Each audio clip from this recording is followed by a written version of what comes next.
Kthejmë bisedë që konsideruar, jemi me arkitektin Anton Vulaj, i cili është nga Malësia, por ka ardhur në Shtetet Bashkuara të Amerikës për vizitë dhe konkretisht për të biseduar dhe për të kontaktuar me diasporën lidhur me ndërtimin e kishës Nën Tereza që do ndërtohet në Kakariq. Zoti arkitekt, ti marrim me radhë pak edhe për të kuptuar më mirë shikuesit, cilat janë ndryshimet në arkitekturë që juve hasni gjatë punës tuaj në ndërtimin e shtëpive, ndërtimin e objekteve sociale, ndërtimin e objekteve të bizneseve të ndryshme, të restoranteve, të cilat sjellin ato dhe sepse këtu do vim në fund më vonë do të bëjmë një pyetje se si ruhet edhe tradita. Është shumë interesante se ju e dini edhe vetë, domethënë dikur janë punuar shtëpitë, për shembull, një shtëpi 2 kashe me një banjo. Po themi një shembull. Ose pastaj është punuar nëse ka qenë familje më e madhe, është punuar një kat, po domethënë kat shumë i zgjeruar, që kështu të kenë mundësi që një familje e përbërë nga disa vllazër, flasin për Malësinë, që të kenë domethënë sa më shumë lloma, po prap me një banjo të vetme. Kurse sot siç e dini, domethënë kemi domethënë pothuajse çdo lloj me zgjumit ka një banjo të vetëm. Po kjo mendoj unë në Tuzë, flasim pikërisht për Tuzën, kjo është edhe fal diasporës tonë, që normalisht me duke sjellur tolla, duke sjellur edhe se tollat janë gjithmonë mirëqenie, duke sjellur edhe mirëqenie, kështu kemi kuptuar edhe ne, domethënë banorët, që banjët, se po marrim pikërisht banjët, janë domosdoshme për çdo lloj të gjumit. Pastaj nëse kalojmë tek restorantet kanë stilin e vet tjetër që ruajnë drurin, hekurin, xhamin, domethënë brendësinë e restoraneve në Malësi dhe në Malëzi, por edhe më gjerë në Shqipëri, siç e dini edhe ju vetë, më interesante dhe ato më të frekuentueshme janë ato restorantet që ruajnë identitetin e vet, domethënë, siç tham pak më parë, ato interioret e vjetra me oxhak të vjetër, me tratë të drurit të dukshme etj, me pllakat e gurit, me ato pllakat që prap janë si pikë kyçe e ruajtjes së identitetit të një vendit. Kam një pyetje që është në planin e gjerë për sa i përket zhvillimit urbanistik të Tuzit në rrethina. Si vlerësoni juve për momentin? Për momentin, me sa e di unë, është duke u punuar që domethënë Tuzi të ketë një master plan të vetin, megjithëse nuk është shumë e kollajshme. Aktualisht ka master plan? Po master plan detajuar nuk ka, por domethënë me sa e di unë është duke u punuar në atë drejtim që edhe Tuzi të ketë një plan detajuar vendor. Megjithëse prapë po them shumë e vështirë të aplikohet, normalisht që duhet të aplikohet, do aplikohet në ardhmen, por që e dim se shumë vite më parë është ndërtuar, nëse është ndërtuar pa rregull, pa plan, kështu që në të ardhmen shpresojmë që do bëhet edhe një gjë e mirë në këtë drejtim, se pa rregullimin e infrastrukturës nuk mund të ecim përpara. Fole pak më parë për ruajtjen e traditës, po nuk folëm më gjerë. Qoftë edhe çfarë vendi zëjo në kulturën e një populli, por edhe parimet tuaja si arkitekt. Edhe ku është vlera që pse do ta ruajmë traditën, kur kemi mundësi, kryesisht, sepse ndonjëherë kur s'ke mundësi, s'ke si ruan, po kur ke mundësi dhe mund ta ruash. Po, domethënë, siç thamë më parë. Nga ana ndërtimore, gjithmonë e ke parasysh. Po, e vërtet. Nga ana ndërtimore, tradita, po themi tani këtë 10 vjeçarin e fundit, që kur ka filluar që arkitektit aplikohet më shumë, edhe që çdo shtëpi të bëhet me projekt, do është shumë interesante, po në Malësi është, po themi kështu, është kulturuar popullata shumë, dhe domethënë dëgjohet fjala e arkitektit pak a shumë. Punohen edhe format mallësite, një dhome, një shtëpie, punohen me standardet dhe me rregullat që i quajmë ne rregullat e Neufertit, që është si standard botëror i projektimit, dhe mendoj që sa do pak edhe gjatë rinovimeve të shtëpive që bëjmë, edhe gjatë projektive nga fillimi, mundohet që sa do pak të ruhet identiteti dhe stili arkitektonik. A keni patur rast që të bëni në një riparim të tillë në këto shtëpiat e personaliteteve të kohës kaluar, siç kanë qenë baraktarët e Grudës, të Hotit, ose në vende të tjera që janë ndërtime të hershme? Kam pasur rast, por është një rast shumë interesant. Është një, domethënë, Rijeka Crnojevic, që është rruga Shprecetinje. Kam punuar një shtëpi, kjo është jashtë Malësisë, po do kthehem temë. Kam punuar një shtëpi, projektin dhe zbatimin e punimeve. Këtë shtëpi e kishin mbledh 2 australian, nga kuptohet Malazes. Edhe mua më interesonte shumë sepse e shifja në stilin e vet që është shumë e vjetër. Domethënë kuptohet ato shtëpitë gurore, disa janë 60 deri 100 vjet maksimumit vjetra, po në gërmim e sipër, bashkë me atë pronarin që e kishte blend fakt se kjo shtëpi ishte e vjetër 400 vjeç. Dhe ai kishte gjithë historiatin e pronarëve të kësaj shtëpi. Dhe doli që pronari i parë tjetë, domethënë kuptohet shqiptar.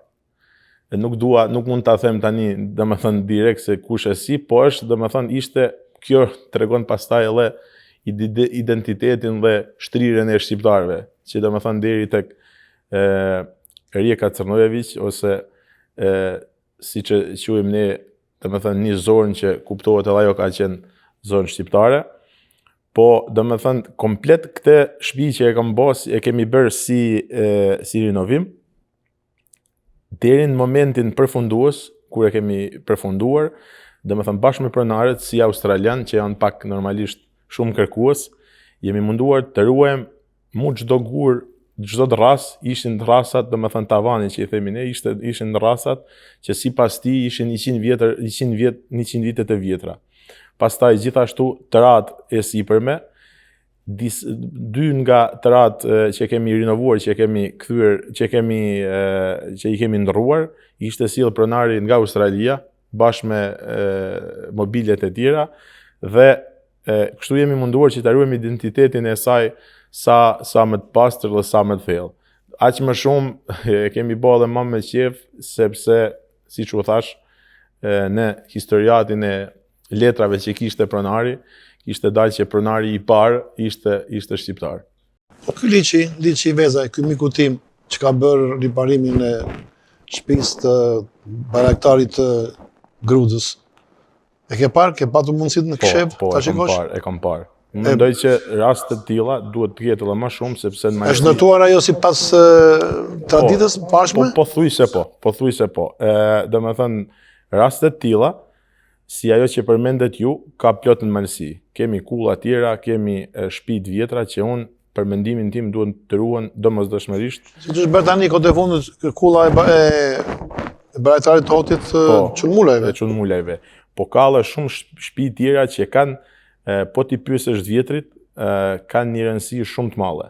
Nuk është vetëm ta ruajmë tani gjenerata jonë ose gjenerata pas nesh, po ajo është shumë interesante të ruhet brez pas brezi, sepse nesër nuk e di se kush do vi këtu, edhe të paktën dihet se ku i ka përkatur dhe që çdo gur të jetë një augur i mirë për të ardhmen. Mos harrosh atë shtëpinë që e ke riparuar, që e kanë sot Malazes, t'ia thuash diku këtyre historianëve shqiptar që ta regjistrojnë që pronari i parë ka dalë shqiptar. Në fakt pronarët janë australian, që është shumë interesante. Tani aktualisht, australian vërtet apo? Australian të vërtet. Po, andaj s'kanë fshehur ata origjinën e shtëpisë. Jo, normale, se kështu s'do e kisha kuptuar kur. Po, domethënë e vërteta qëndron që këta australian kanë kërkuar një vend që të prollojnë verë. Edhe normalisht kjo shtëpi ishte afër një fushë, dhe tani ata, se ndoshta kemi hyrë shumë thellë në këtë temë, po është shumë interesante. Vazhdo. Edhe këta kanë një fushë rreth 10 hektar, gjitur me shtëpinë që e kanë bler bashkë. Dhe aty, sipas normalisht pronarit tanishëm australianit, thotë që çdo vit këtë verë e merr prollon dhe e çon prapë në Australi. Në qovë se më thot vlera këtu për shembull është 7 deri në 8 euro, 7 deri në 8 dollar, në Australi është 30 thot, vetëm sepse ka një kualitet që është shumë interesant dhe shumë i mirë, gjë që është edhe e habitshëm thot ndonjëherë për klientët e mi se nga çfarë vendi domethënë vjen. Sepse normalisht në Malzi provohet verë, po nuk jemi aq interesant si treg dhe si hapësirë sa që është normalisht Franca ose Italia ose Kalifornia që janë vendet më të mira për prodhimin e verës.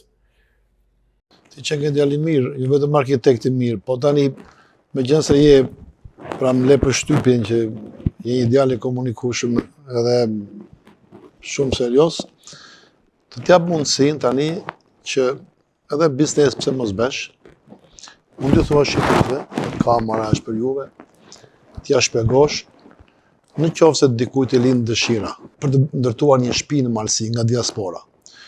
Dikush e ka trullin e vet dhe mund ta bëj atje. Dikush nuk ka as trull fare, po e ka qef ta bën Lumit Cemit, ose dikush e ka ta bën në Triesh, ose dikush ta bën në Korrit, si veprohet. Pra, qoftë se ti do ishe këtu dhe arkitekti do ishte një tjetër në. Tani me që na dhe këtë mundësi, faleminderit, domethënë ne ndoshta se kemi bërë edhe mbrëm një takim që siç u tregova më parë, po ndoshta do flasim më vonë. Po, kishin do flasim me shpytje veçanta. Po, domethënë kemi bërë një takim, unë kam fatin që t'jem një nga ndoshta firmat e vetme në Malzi që ne bëjmë projekte si firmë projektuese, por bëjmë edhe zbatimin e të njëjtës. Dhe kjo është puna jonë kryesore, domethënë po themi minimumi 70% bëjmë edhe projektin edhe zbatimin. Në rastet pakta normalisht ka njerëz që thonë duam vetëm projektin sepse kemi ne atë kush na e zbaton, po në përgjithësi ne mund të bëjmë domethënë nga projekti deri tek çelësi në dorë. Kjo është puna jonë. Cilët preferojnë zakonisht klientët që njëri t'i bëj projektin dhe tjetri të bëj zbatimin, apo kur i bën të dyja bashkë, si është më mirë? Normalisht një projekt që do të fillohet e mbarohet deri në fund nga një dorë e vetme është më mirë, është më e sigurt, sepse normalisht jepet edhe garancioni, por siç thash edhe më parë ka kërkesa të ndryshme. Kryesorja mundohemi që sadopak projektet që i bëjmë, t'i bëjmë në komunikim të mirë me pronarin, me disa ndrrime, sepse gjithmonë klienti ka kërkesat e veta. Ndonjëherë ndodhet që ta përfundojmë, pastaj thotë a mund të ndryshojmë në gjë se më ka lind një ide e fundit, po themi, ne gjithmonë mundohemi ta respektojmë, po gjithsesi jemi këtu që të zbatojmë dëshirat dhe urdhrat në thojza të klientëve. Me fal, inxhinier, do të kalojmë në publicitet. Shikoes nderuar, shikojmë pas pak.